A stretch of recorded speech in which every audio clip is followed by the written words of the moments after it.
feel all this energy, something about to explode.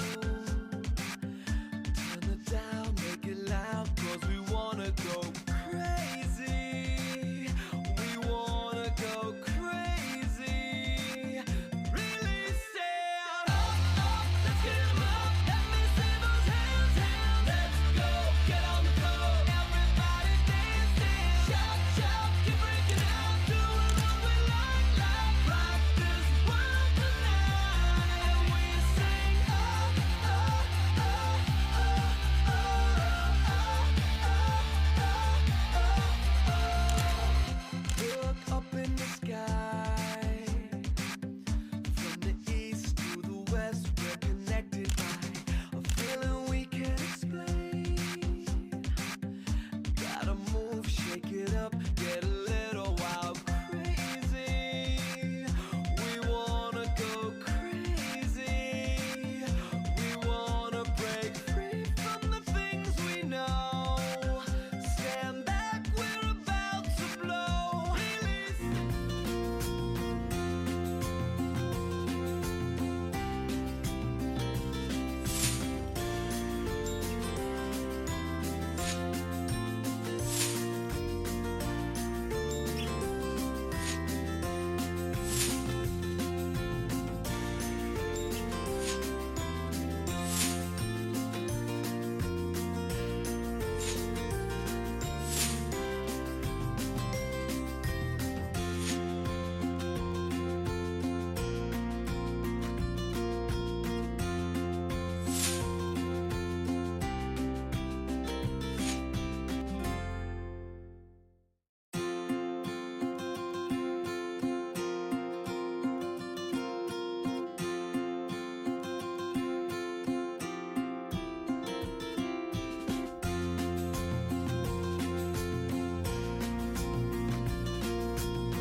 This is Denise Mathew, and today I'm going to make a gemstone flower ring.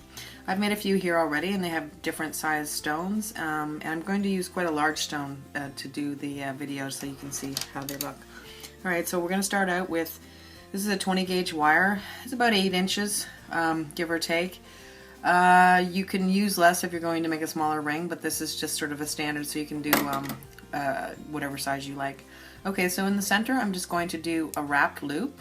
You want it to be about 3 millimeters at least in diameter, and that's so that it'll show up later on, but it's really to be able to put your things through, your wires through, to attach the flower part. So now that I have a wrapped loop, okay, I'm going to straighten out the wires, make them go straight side by side. Alright, and if they're a little bit bent, don't worry. You can always hammer them because we're going to put them on the ring mandrel a little bit later. The only thing that's really important is that the wires don't cross here. You want them all to be parallel but not crossing over. So now what I'm going to do is I'm going to go to the size ring that I want to. I'm going to go a size smaller because when you hammer it a little bit, it will increase the size of your ring. So say I want to make an 8, I'm going to go up to the 7, and I'm just going to wrap it sort of around the mandrel. Okay, and this is what we have so far. Alright, so you see that? Now I'm going to take that off, and I'm going to thread these wires right through that circle. Okay, so I'm just bending it out at a 90-degree angle, and that's only for me to mark my place so that I don't lose my place, where it will give me an idea of what size it is. Alright, so now we're going to thread those wires right in, and it's okay if it loses its shape because we can always slide it back onto the ring mandrel, but see, because we have that one 90-degree angle, we know exactly where to stop. Okay, so if you notice, it's sort of an oval shape now. So I'm going to slide it back onto my mandrel, and if the size is not correct, I'm going to pull it a little bit tighter, make it tight, and that way I have it marked. So here we go, take it off again, and now I'm going to wrap these wires around the base of on the opposite side to where I did my wrap loop. Okay, so I'm going to make sure that they're not crossed, and then just kind of tuck them under. And generally it's kind of better if you can do sort of make it look similar to the other side, but it's not always going to work out that way, so that's all right.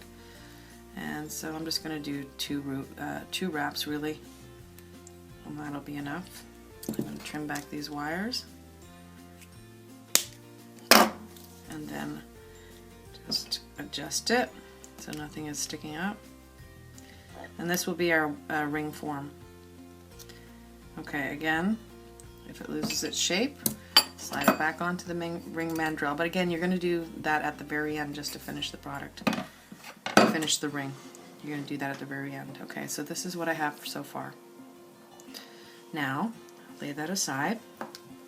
I think they're about a 8 by 10 millimeter. They're called, they're a type of quartz, but it's been heated up so that the color is very brilliant. So I have two different colors here, a lighter blue and a darker blue. And I'm just sliding them on. And I'm using I think about a 28 gauge wire. So I'm just going to slide them on, and I want to have a little bit of a tail, probably about 2 inches. And then I'm going to take my wires and I'm going to cross them like that. Okay, you're forming a flower, and that's kind of what you're looking to have. All right, so now you don't want to squeeze this too tight, because what will happen, and it happened to me several times when I was making the other rings, is I broke some beads. And you know, if you're working with you're just doing it for the first time and you're a little uncertain, I'm just wrapping this around that wire there, and that's kind of going to keep it in place. Okay, but if you're using beads that are more expensive, you want to make sure you get this technique right before, because they will break on you, and so that's why it's always nice to have a few extra just in case. So now that I have that wrapped, like I said, it's a little bit loose, and the reason why you want it loose is because we're going to go around with the wire again. Now the beads are in a flower shape, and I have these two wires, one's a long one and a shorter one.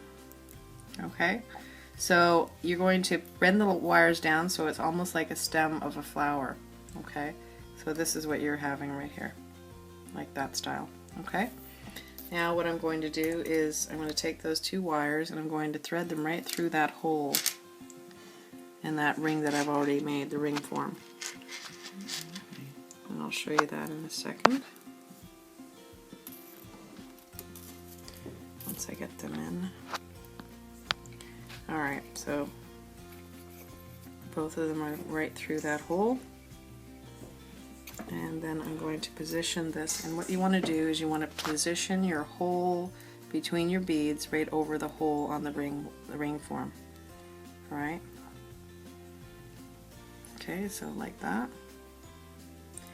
Now I'm going to take my shorter wire, and this is where I'm stabilizing it. Right now it's not stabilized at all, so I just want to get it into place where it's not going to move. So I need to hold this with my thumb and then just make sure it's over that hole. It already shifted a little bit.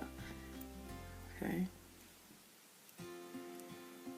Okay, now I have it over the hole. I'm going to thread it right through, thread the short wire right through the hole. Okay, pull it right through on the other side. Pull it right through. And this is, pull it tight, because this is going to be stabilizing your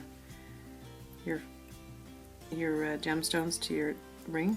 And I'm going to thread it through one more time and just tighten it up. Okay, and I can wrap that around the one more time just to stabilize it, going right through that same hole. And then pulling it right through. And then what I can do now is just wrap it a little bit around the base of the ring, underneath the gemstones, and then just trim it. Okay. And you will have to go back just to make sure there's no stray pieces that will be sharp on you. Okay, so now that I have one side stabilized, I'm just going to adjust my beads, and as you see, there was like a little snapping sound, and that is what unfortunately can happen. You have to be really careful with gemstone beads. But it didn't break, so I'm thankful for that. So now I'm going to take my longer wire and I'm going to slide the same right through the same hole. Okay, again, I'm still stabilizing. You can see they're still a bit floppy, but they will become more stable as we start to wrap it. So that's one time, and I'm just going to do this in a different spot between these beads right here, still going through the same hole. Okay, but it's just kind of starting to stabilize those gemstones. Okay, you can use your pliers to grab hold of the wire, but I'm just going to use it like this. And I'm just going to go around another time, and as soon as I'm feeling that I'm pretty confident that it's stable, then I'm going to start wrapping between the gemstones to get them even more stable. Alright, so I do apologize if you can't see, but it's just that this wire is quite skinny and it's going through, it's kind of hard to see, but there you go. So now the petals look fairly good, and now I'm going to start to wrap around and around. Now make sure when you do wrap around that they don't you notice it kind of pushed up. You just want to keep it in place, because the tendency is they'll want to come up, but just make sure you're not going too tight, because that's what will happen. So you're just wrapping around and around, and you continue on doing the same thing. And you really, this is your choice how much you like to go around. I just sort of decide to, on my own when I'm feeling that I'm sort of where I want to be. So I think I'll do one more here. Alright, so this is what I have so far. Now to finish this, always make sure you leave yourself about 3 inches of wire, 3 to 4 inches of wire, because you'll need that for the last bit. And what this will do is stabilize all of these gemstones. So you go 1, 2, 3, and then whatever's left over, this little tiny bit, just wrap that right around the base of the ring, and then you will have yourself a completed ring. And again, try not to wiggle these too much, because unfortunately they can snap. Now that everything has been wrapped up, I'm just going to slip it back onto my ring mandrel and just see where it is. And this is a time where, again, it's better to make it too small than too big, because it's more difficult to make it smaller than it is to make it bigger.